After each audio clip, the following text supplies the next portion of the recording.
নমস্কার, সবাই কেমন আছেন? আশা করছি সবাই খুব ভালো আছেন আর আমিও ভালো আছি।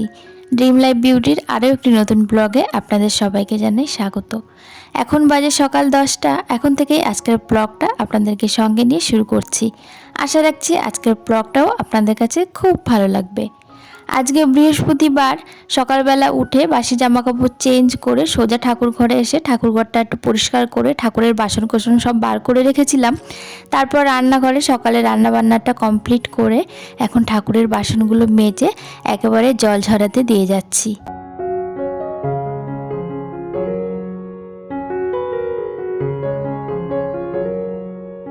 ঠাকুরের বাসনগুলো একদম চকচকা করে মেজে পরিষ্কার করে দিয়েছি। তবে আজকে আমি আর পুজোটা করব না, আজকে নিশা পুজোটা দিয়ে দেবে আর আমি দুপুরে রান্নাবান্নাটা ওদিকে দেখব।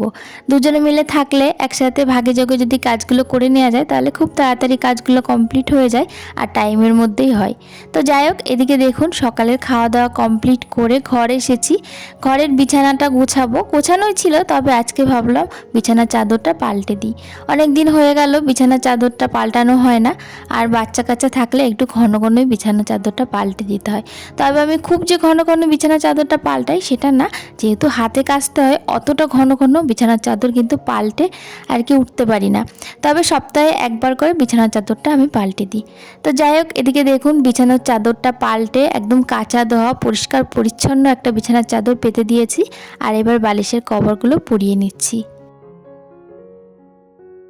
আগের সপ্তাহে যেদিন বিছানা চাদর পাল্টে দিয়েছিলাম সেদিনকে বালিশগুলো রোদে দিয়েছিলাম।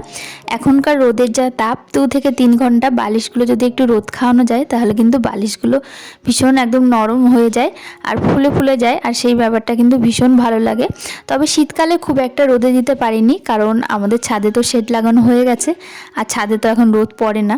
তো সামনের বারান্দাতে অল্প একটু রোদ পড়তো শীতকালের দিকে, তো তখন একটু আধটু দিয়েছি আর কি। তবে এখন গরম পড়তেই কিন্তু একদম কড়া রোদ আমাদের সামনের বারান্দাতে এসে পড়ে, আর সেই রোদ থাকতে থাকতেই বালিশগুলো রোদ খাইয়ে নিয়েছি। তো যাই হোক, এদিকে দেখুন বালিশের কভারগুলো পরিয়ে সুন্দর করে গুছিয়ে রাখলাম। একটা কম্বল এখনও বিছানার উপর রেখে দিয়েছি, যদিও এখন কম্বল লাগে না, তবুও রেখে দিয়েছি, পরে সময় মতো কেচে নেব। তো যাই হোক, এদিকে দেখুন আজকে তো আর বিছানার চাদর কাচবো না, একেতে বৃহস্পতিবার, তারপর রান্নার তাড়াহুড়ো রয়েছে। আর এদিকে চেয়ারের উপর একটা ছোট্ট গদি মতো আছে, তার উপরে একটা টাওয়াল দিয়ে রাখি। তো এই টাওয়ালটা বারবার নেমে যায় বসার জন্য, তো ভালো করে ঝেড়ে চেয়ারটা একটু ঠিকঠাক করে রাখছি।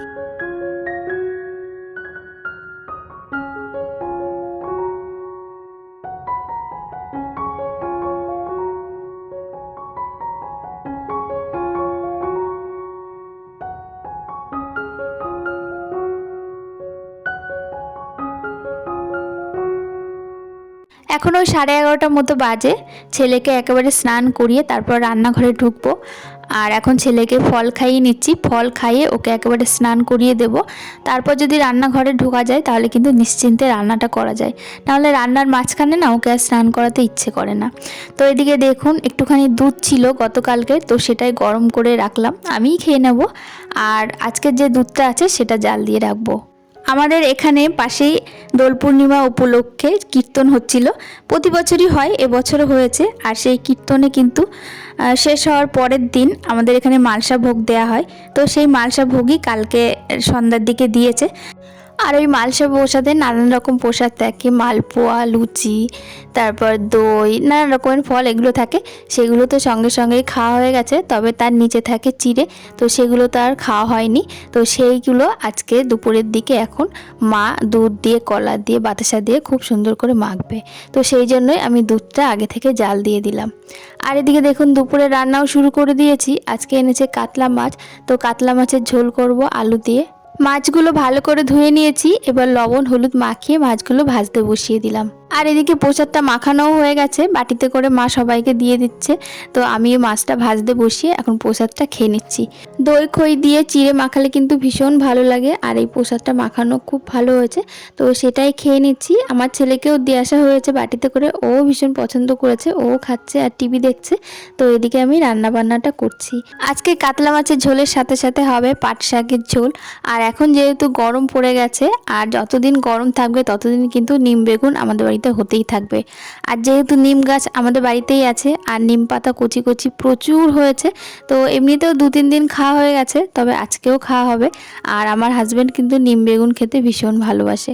তো যাই হোক, এদিকে দেখুন মাছটা আমি ভালো করে ভেজে নিয়েছি।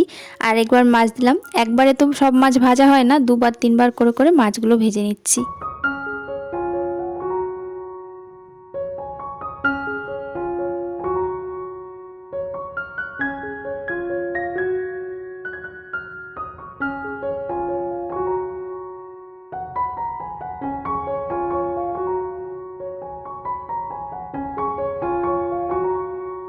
মাছের মধ্যে তো মশলা দিতে হবে, তো সেই মশলাগুলোই আমি শিলনোড়াতে বেটে নেব।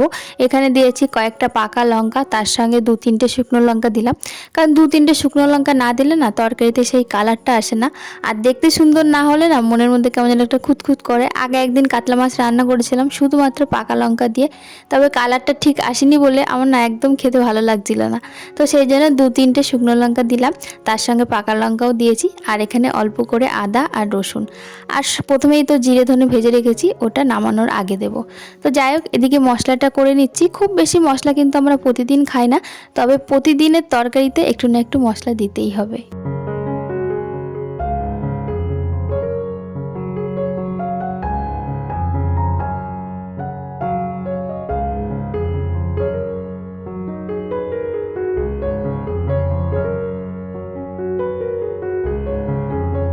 মশলা এদিকে বেটে নিয়েছি, আর এদিকে বোতলে দেখছি তেলটাও একটু কম হয়ে গেছে, তো আবার বোতলে একটু তেলটা ঢেলে নিচ্ছি। আর এবার মাছের তরকারিটা বসাবো। প্রতিদিন যেভাবে কাতলা মাছের ঝোল করি সেভাবে আজকেও করছি। কড়াইতে জিরে দিয়েছি, তেল গরম করে তার মধ্যে আলুটা একটু লাল লাল করে ভেজে, একটু পেঁয়াজ দিয়েছি, পেঁয়াজটাও লাল লাল করে ভেজে নিয়ে তারপর বাটা মশলাগুলো দিয়ে দিলাম। তার সাথে টমেটো, লবণ, হলুদ আর একটুখানি জল দিয়ে খুব ভালো করে কষিয়ে নেব।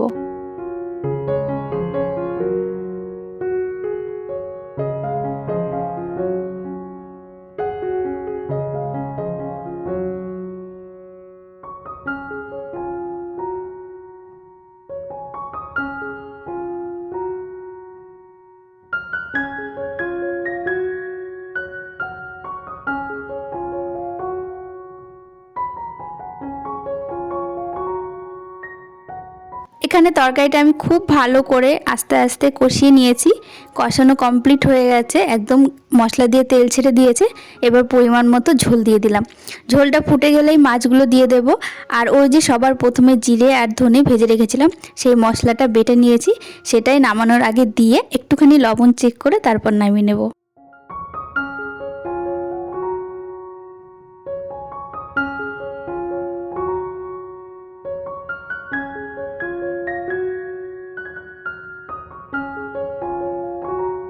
আজকে সকালবেলাতেই না ডাল রান্না করে ফেলেছিলাম, নাহলে পাট শাক দিয়ে ডালটা রান্না করতাম।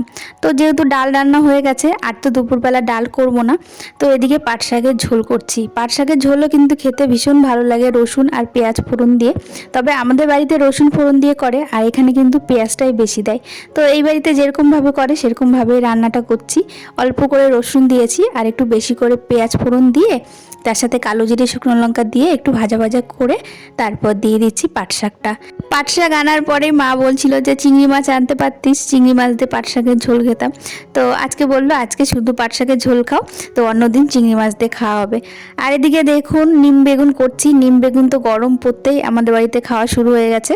গরম ভাতে নিম বেগুন খেতে কিন্তু ভীষণ ভালো লাগে। আর এই নিম বেগুন দিয়েই কিন্তু আমার শাশুড়ি মা, হাজব্যান্ড সবাই অর্ধেক ভাত খেয়ে নেয়। একটুখানি তেল বেশি দিয়ে নিম বেগুনটা ভেজেছি। একটুখানি তেল দিলে না এই জিনিসগুলো খেতে ভীষণ ভালো লাগে। তো নিম বেগুনটা ভেজেছি একদম কড়কড়ে করে, খুব যে একদম মচমচ করবে পাতাগুলো সেটা না, এখনকার কচি পাতা তো খুব মচমচ করে না, তবে গরম গরম খেতে কিন্তু ভীষণ ভালো লাগে। তো এদিকে আমার রান্না বান্না হয়ে গেছে, নিম বেগুন তো ভেজেই নিয়েছি, আর এদিকে রয়েছে কাতলা মাছের ঝোল, আর এখানে রয়েছে পাট শাক। তো রান্না বান্না কমপ্লিট হয়ে গেছে, এবার রান্নাঘরটা ভালো করে পরিষ্কার করে নেব।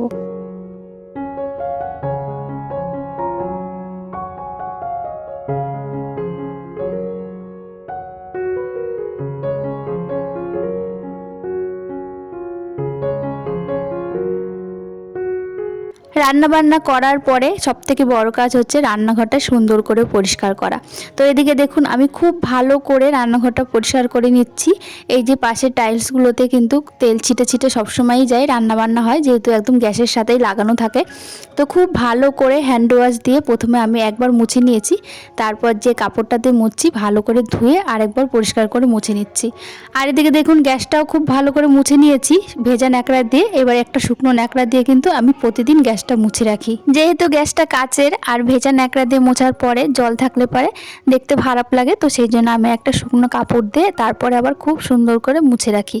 আর যে কোনো জিনিস দেখবেন মুছে যত্ন করে রাখলে পরে অনেক দিন যায় আর দেখতেও ভালো লাগে। তো এদিকে দেখুন ওদিকে তো আমার পরিষ্কার করা হয়ে গেছে, এবার সিঙ্কটা খুব ভালো করে আমি মেজে নিচ্ছি আর এরপর নিচের ফ্লোরটাও ভালো করে মুছে নেব, তারপর যাবো স্নান করতে। তো চলুন আজকের ব্লগটা এখানেই শেষ করছি। আজকের ব্লগটা আপনাদের কাছে কেমন লাগলো অবশ্যই কমেন্টের মাধ্যমে জানাবেন। যদি ভালো লাগে একটা লাইক করে দেবেন, আর আমার চ্যানেলে এখনও পর্যন্ত যারা নতুন অবশ্যই আমার চ্যানেলটি সাবস্ক্রাইব করে আমার পাশে থাকবেন। আবারও ফিরবো নতুন একটি ব্লগ নিয়ে, ততক্ষণ সবাই সুস্থ থাকবেন, ভালো থাকবেন, পরিবারের সবাইকে ভালো রাখবেন।